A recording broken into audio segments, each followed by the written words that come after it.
ஆண்டவரே, எங்கள் மீது உமது முகவொளி வீசச் செய்யும். எனக்கு நீதி அருள்கின்ற கடவுளே,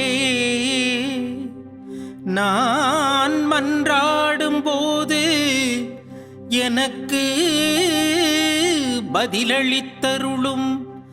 நான் நெருக்கடியில் வீழ்ந்த போது நீர் எனக்கு துணை புரிந்தீ. இப்பொழுதும் எனக்கு இறங்கி என் வேண்டுதலுக்கு செவிசாய்த்தருளும்.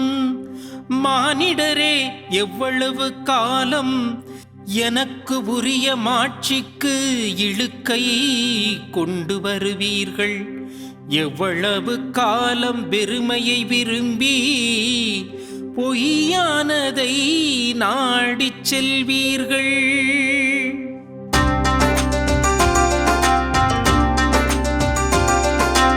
ஆண்டவரே, எங்கள் மீது உமது முகவொளி வீசச் செய்யும்.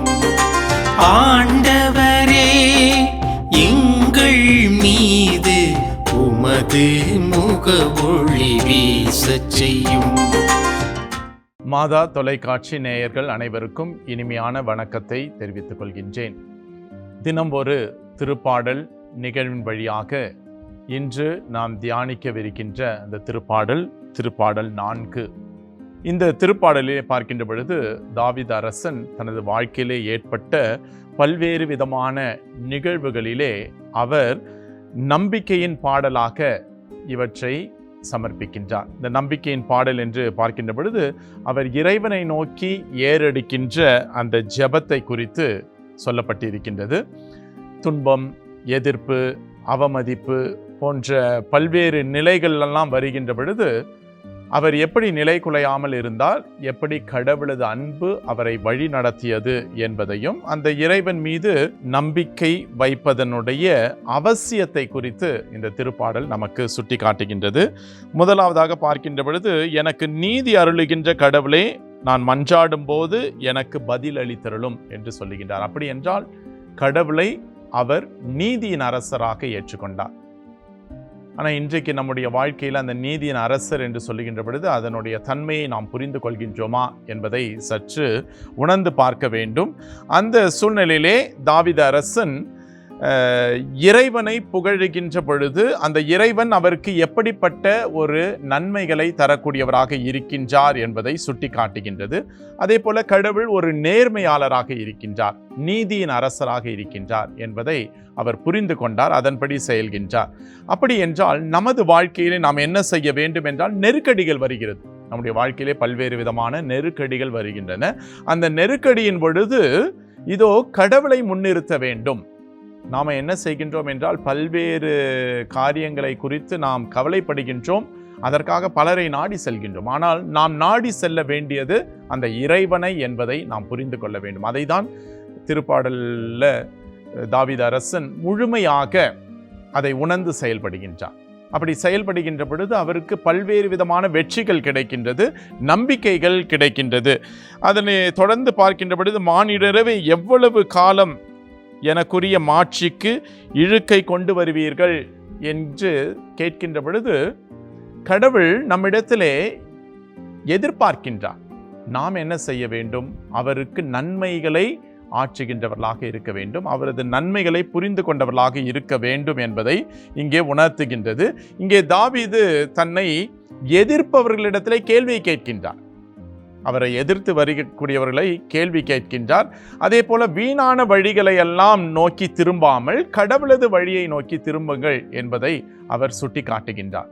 அப்போ நாமோ அந்த கடவுள் வழியை நாம் மீண்டுமாக திரும்பி பார்க்க வேண்டும், அந்த இறை வழியை ஏற்றுக்கொள்ள வேண்டும் என்றால் நிச்சயமாக நமக்கு அந்த விசுவாசம் என்பது மிக தேவையானதாக இருக்கிறது.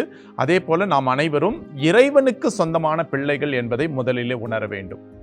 இன்றைக்கு பல நேரங்களிலே நாம் இறைவனுக்கு சொந்தமான பிள்ளைகளாக வாழ்கின்றோம் என்கின்ற அந்த நிலையிலிருந்து நாம் மாறிவிடுகின்றோம். அதனால தான் பல்வேறு விதமான சோதனைகள் காணப்படுகின்றது. அப்படி இருக்கக்கூடிய நேரத்தில் இந்த உலகத்தினுடைய போக்கை நாம் சரியாக உணர்ந்து வாழ தவறிவிடுகின்றோம். ஆனால் இறைவன் நம்மை அறிந்தவராக இருக்கின்றார், நமது ஜெபத்தை கேட்கக்கூடியவராக இருக்கின்றார் என்பதை நாம் பல்வேறு நிலைகளிலே மறந்து விடுகின்றோம். அப்படி என்றால் இறைவன் நமது உள்ளத்தை ஆராய்ந்து பார்க்கின்ற தேவனாக இருக்கின்றார். அதே போல இறைவன் நமக்கு தேவையான அந்த நலன்களை தருகின்றார் என்றால் நாம் சற்று அவருடைய சன்னிதானத்திலே அமர்ந்து மௌனமாக ஜெபத்திலே ஈடுபட வேண்டும். அதுதான் நம்முடைய வாழ்க்கையிலே மிக மிக முக்கியமானதாக இருக்கின்றது. எனவே அன்பிற்குரிய சகோதரனே சகோதரி, இந்த நாளிலே இந்த திருப்பாடலை நாம் சற்று தியானித்து பார்க்கின்ற பொழுது இறைவன் வல்லவராக இருக்கின்றார், நேர்மையாளராக இருக்கின்றார், நம்பிக்கைக்குரியவராக இருக்கின்றார். அதே போல நம்முடைய வாழ்க்கையிலே ஏற்படுகின்ற பல்வேறு விதமான மாற்றங்கள், அது கோபமாக இருக்கலாம், அல்லது ஏமாற்றமாக இருக்கலாம், அல்லது வேதனைகளாக இருக்கலாம், இவையெல்லாம் நம்மை கடவுள் தன்மையிலிருந்து பிரிக்கக்கூடியதாக இருக்கின்றதா என்பதை நாம் முதலிலே ஆராய்ந்து பார்க்க வேண்டும். அப்படி இருக்கக்கூடிய சூழ்நிலையிலே இவையெல்லாம் போக வேண்டும், இவையெல்லாம் நம்மை விட்டு மறைய வேண்டும் என்றால் நாம் கடவுளிலே ஒருமித்தவர்களாக வாழ வேண்டும்.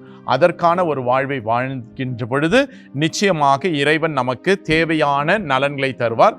அப்படி இருக்கக்கூடிய நேரத்தில் இதோ இந்த உலகம் தருகின்ற மகிழ்ச்சி என்பது ஒரு தற்காலிகமான ஒரு மகிழ்ச்சியாக இருக்கிறது. ஆனால் கடவுள் தரக்கூடிய அந்த மகிழ்ச்சி நிரந்தரமானதாக இருக்கின்றது என்பதை நாம் உணர்ந்து செயல்பட வேண்டும். அப்படி செயல்படுகின்ற பொழுது இறைவன் பல்வேறு வழிகளிலே நம்மை வழிநடத்தக்கூடியவராக இருக்கின்றார்.